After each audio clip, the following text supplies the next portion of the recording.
And good morning, this is Mike Lodge. I am the business advisor, and every single day you and I come together and we talk about various business issues and personal finance issues.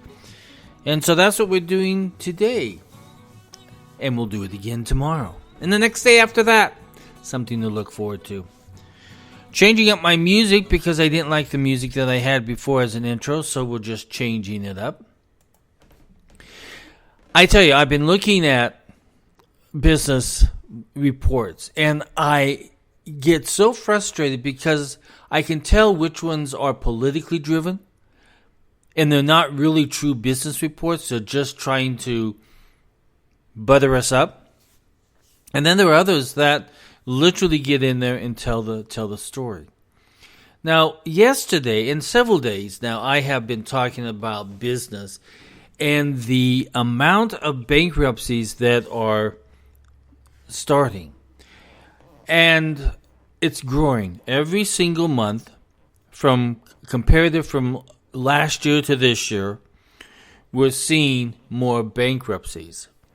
And so this is just another sign that we have this economy that's just putting along. It's not really a good growth in accounting, in business, because when we see businesses and individuals going into bankruptcy, we know that there's a cash flow situation. They can't afford it any longer to stay in business. So there's a new report that shows bankruptcies both for businesses and individuals are surging so far in 2023. It's going. Chapter 11 bankruptcies were up 68% in the first half of this year, compared with the same period of last year. While small businesses, their bankruptcies has risen by 55%. And individual Chapter 13 bankruptcies have increased by 23% in the same period. Now, when you talk to economists and you listen to them, and sometimes I don't know if I should listen to them because so far they've been wrong about this whole economy of ours. But there are some economists who have reported, and they believe it's no coincidence that the rise in bankruptcies is happening during a period of steep interest rate hikes. There's no credit available to these businesses. Banks have cut it down, have shut it down almost. So for businesses, when you do a debt reorganization, sometimes that involves higher interest rates or flexible interest rates. And when you have inflation and the Federal Reserve starts rising these interest rates, it becomes much harder to service the debt. And that's where we sit with a lot of these small businesses, is they're no longer able to service the debt. There isn't enough cash flow coming in. Consumer spending, as we've talked about before, consumer spending is way lower. People are not buying as much as they used to. And so they're not able to pay their debt. We've seen this time and time again. So when presidents and senators and political parties and all these other people who are spouting all of these economic facts that are not good economic facts, because they're missing parts of the data that makes up the entire economy story, is that bankruptcies and banks that are not as solvent as they used to, and they can't take the risk of lending out more money to businesses who need the capital, but as they look at their financial statements, they see that these small businesses and other businesses are not capable of sustaining this debt based on what the economic turmoil is at the moment. So when we hear that the economy is great, no, it's not that great. We have too many red flags out there that is telling us a different story of what politicians are telling us. I have come to the conclusion that I don't have any faith in the Federal Reserve. I don't have any faith in the Treasury Department under Yellen, and I don't have any faith in Congress to do anything to help the economy. And I don't have any faith in the president to do anything because he truly just doesn't understand business. He doesn't understand the economy. And when you have leadership that do not understand how businesses are run and what they need to survive, and the government coming in with more tariffs and more taxes and more red tape for them to conduct their businesses, at some point in time, a business has got to say, is this really worth me to stay in business? I hate that. I hate that part of life. Because I love small businesses. Because I've seen so much in my own private practice. I have consulted with so many small businesses trying to keep them alive, trying to keep them going, trying to resolve their disputes just so that they can continue going forward. I love small businesses. They're the backbone of this nation. And if we don't see that, and we don't see that love of small businesses by a U.S. government, we're doomed. I mean, they love big business because what do they get from them? Money, contributions for political campaigns. It's ridiculous. Now, but there is one good thing. Every year, CNBC goes out and they do a survey of what states are the best top states to do business in. Now, NBC's annual business rankings are now in, and they've published them. And North Carolina wins the prize for America's best state for business in 2023. It's the second straight year the Tar Heel state that's what they call their. I wonder why they call them the Tar Heel state. Anyway, it's earned the top spot in 2 years for two years in a row. The study that they do is it measures all 50 states across 10 categories for competitiveness, workforce, infrastructure, healthcare, the cost of doing business, and the cost of living. North Carolina's success at attracting and retaining talent across various industries was a big factor in its highest ranking.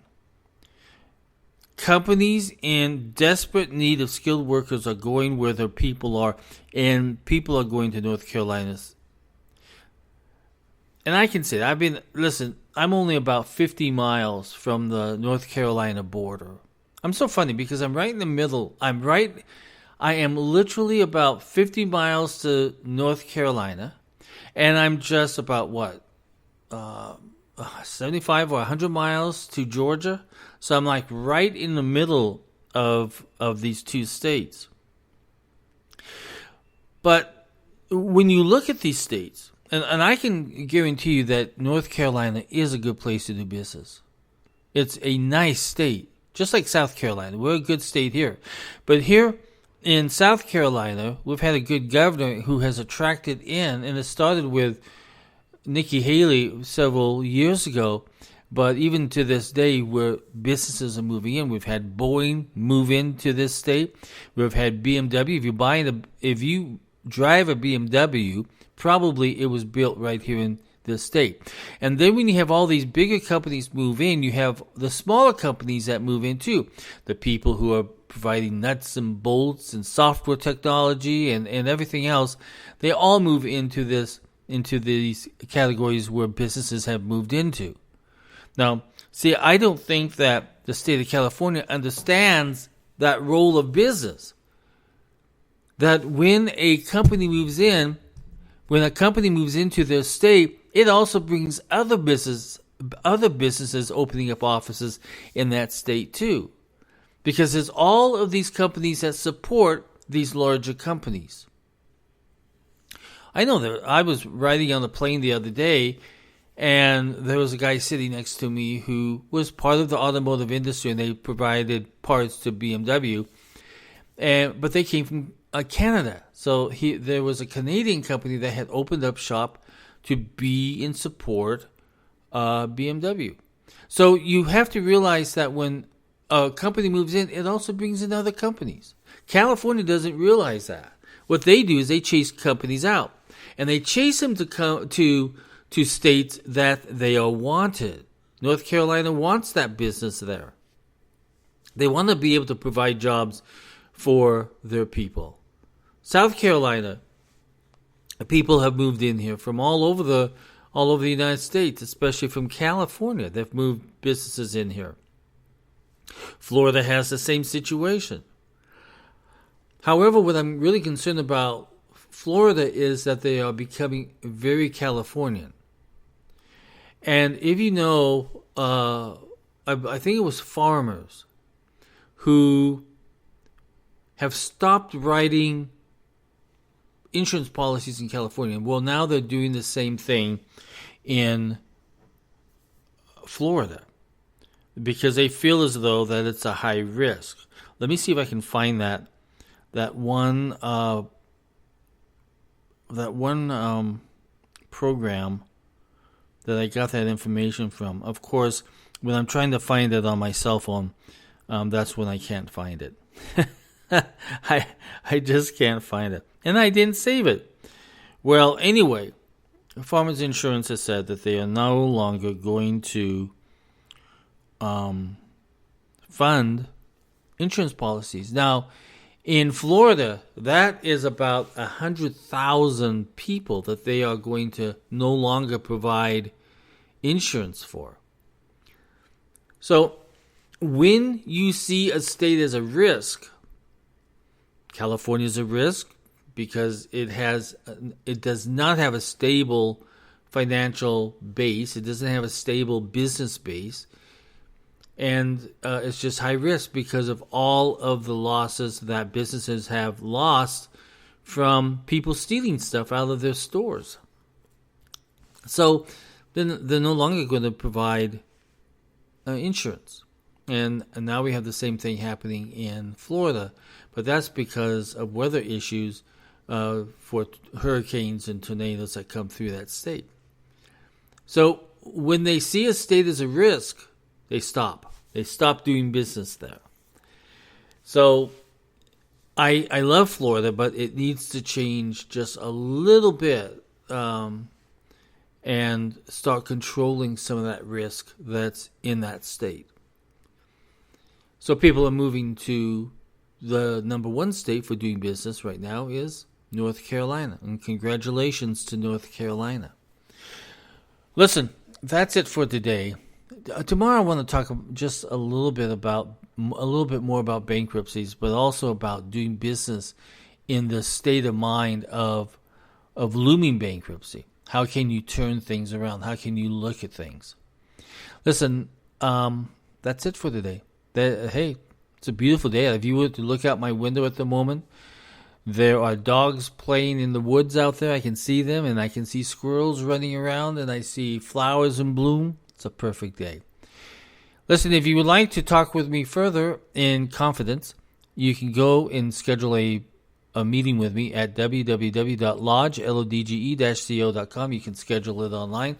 And if you have a business question, send it over to me at thebusinessadvisor at gmail.com. Z as in zebra, okay? Everybody go out and have a great day. Talk with you soon. Bye-bye.